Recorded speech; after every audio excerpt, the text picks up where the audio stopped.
नमस्ते everyone, welcome back to my channel. आज मैं बात करना चाहती हूँ 2026 के पहले सूर्य ग्रहण की, the first solar eclipse.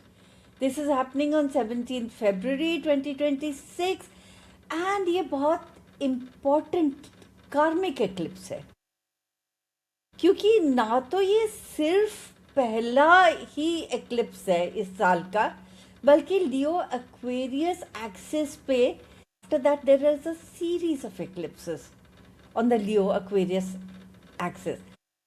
Interesting बात, this is happening in the constellation Dhanishtha नक्षत्र, which is a nakshatra dealing with abundance, with rhythm, fame, with inner power.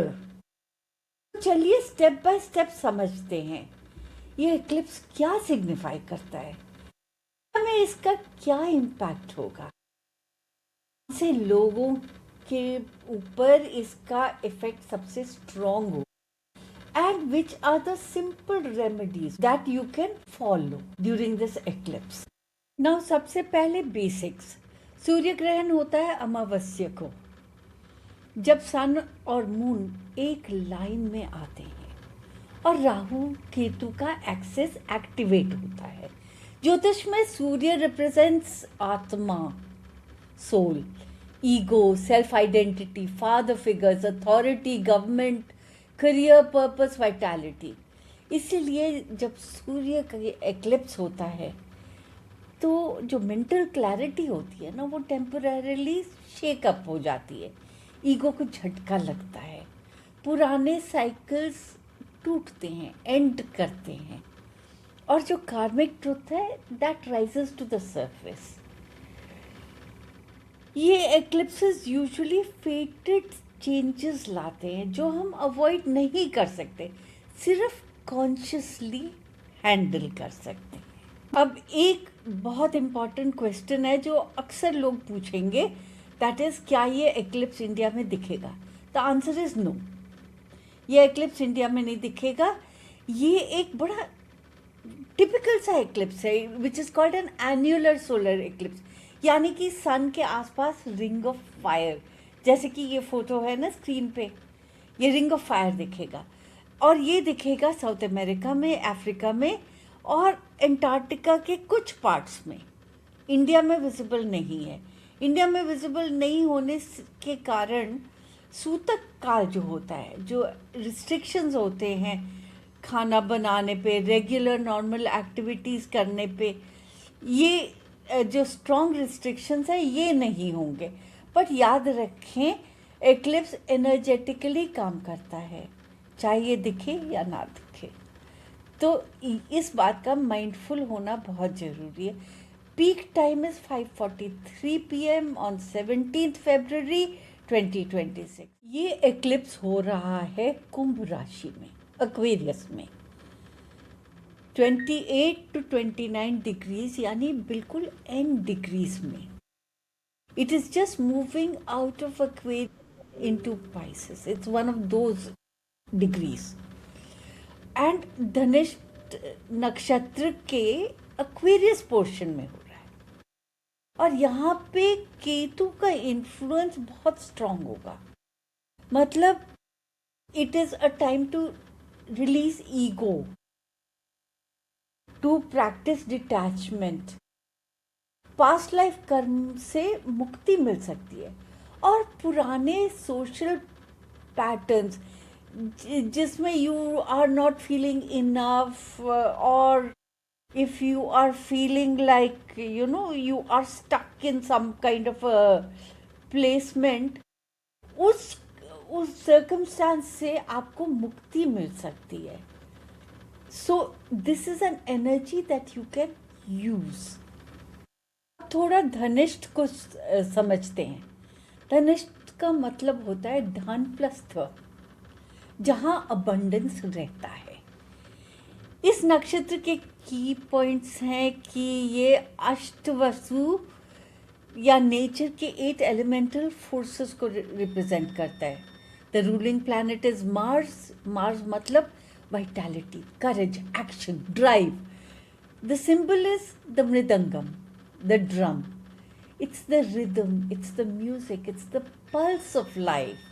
इसलिए धनिष्ठ का कोर थीम है wealth and resources, fame and recognition, performance, music, expression and inner rhythm of life. ये नक्षत्र material success और spiritual flow का है. And if your channels are blocked, if you are not getting the abundance you desire or you need, you can use this energy और channels को clear कर सकते हो. ये मटीरियल सक्सेस और स्पिरिचुअल फ्लो जो है दोनों को ब्रिज करता है. अब जब सूर्य ग्रहण धनिष्ठ में होता है तो अबंडेंस रीसेट हो रहा है. ब्लैक वेल्थ ब्लॉक्ड वाले जो वेल्थ पैटर्न्स हैं उनको तोड़ सकते हैं, फाइनेंशियल फ्लो को रीसेट कर सकते हैं, इनर पावर और सेल्फ वर्थ को एक्टिवेट कर सकते हैं. कभी कभी पहले डिसरप्शन आता है, फिर clarity. First you might feel discordant notes, उसके बाद में रिदम एंड अलाइनमेंट कम. अगर लाइफ की रिदम बिगड़ गई हो, जैसे बर्नआउट हो गया है, ओवरवर्किंग हो गया, इमोशनल इम्बैलेंस हो गया, तो ये एक्लिप्स बोल रहा है अपनी लाइफ की बीट को दोबारा सेट करो. Music, meditation, dance, all these are healing tools. Ketu की इन्फ्लुएंस जो है ना, उसकी वजह से ईगो बेस्ड गोल्स डिसॉल्व हो सकते हैं. So if your desire is for abundance with just because you want to uplift your ego, that may not be possible. So अगर आप कोई ambition को pursue कर रहे हैं तो उस ambition को pursue करें जिससे औरों की सेवा हो. एक और बात कि फेक फ्रेंडशिप्स या नेटवर्क्स ख़त्म हो सकते हैं. So just be very careful about social media. थोड़ा भी ऊंच नीच हुआ ना तो आपकी सारी फॉलोइंग ख़त्म हो सकती है. ये स्पिरिचुअल लिबरेशन का एक्लिप्स है. धनिष्ठ फेम से जुड़ा हुआ है, इसलिए जो आर्टिस्ट हैं, जो परफॉर्मर्स हैं, जो कंटेंट क्रिएटर्स हैं, जो हीलर्स हैं, इनके लिए सडन रिकग्निशन या एक सही जगह का रीडायरेक्शन मिल सकता है. देखिए, हर एक्लिप्स के साथ चैलेंजेस आते हैं. गेन्स में सडन अप्स एंड डाउन्स आते हैं, फ्रेंड सर्कल में ब्रेक आते हैं, ईगो शॉक्स होते हैं, एनर्जी लो फील होता है. तो अगर आपका सन, मून या एसेंडेंट लग्न धनिष्ठ में है तो this is going to affect you very strongly.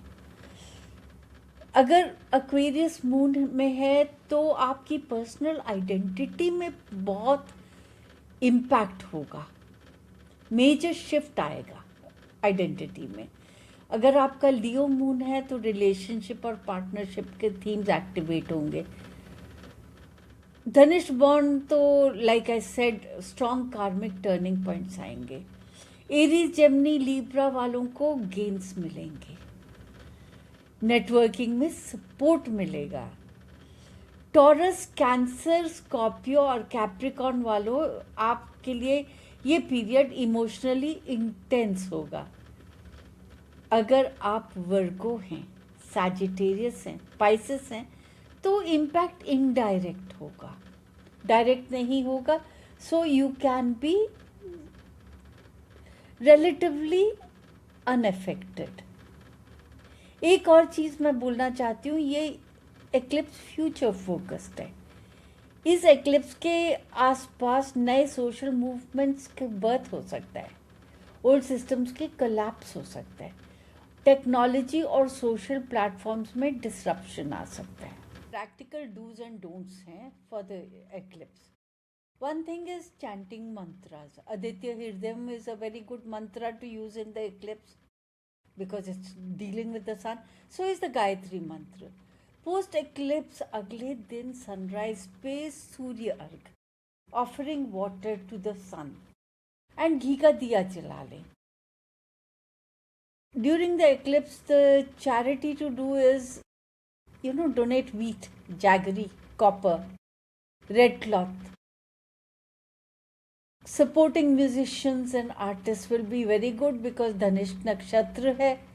And like it is traditional for all eclipses, light food or simple fasting, meditation, chanting, rhythmic breathing, soft music, these are very good. There are certain don'ts, but I don't normally stress on don'ts because it instigates fear in a person. But what I would generally say is major decisions avoid करें, heavy food, alcohol avoid करें, negativity से तो हरदम दूर रहें, arguments. And since the energy is choppy during eclipses, pregnant women should take extra rest. The eclipse is just a period where you can ground yourself and align yourself to the rhythms of the planet. और ये धनिष्ठ में सूर्य ग्रहण है, which basically means कि it is asking you to correct the rhythm of your life. अगर आपके life का rhythm सही है, यूनिवर्स आपको सपोर्ट करेगा. और क्योंकि केतु का एक रोल है, तो आई जस्ट से कि जब ईगो छोड़ेंगे तब अबंडेंस आएगा. So if you like my video, please like, subscribe, press the bell icon, and if you find my information useful, then share with like-minded people. Until next time, when I come with another cosmic update, thank you for watching this video. Namaste.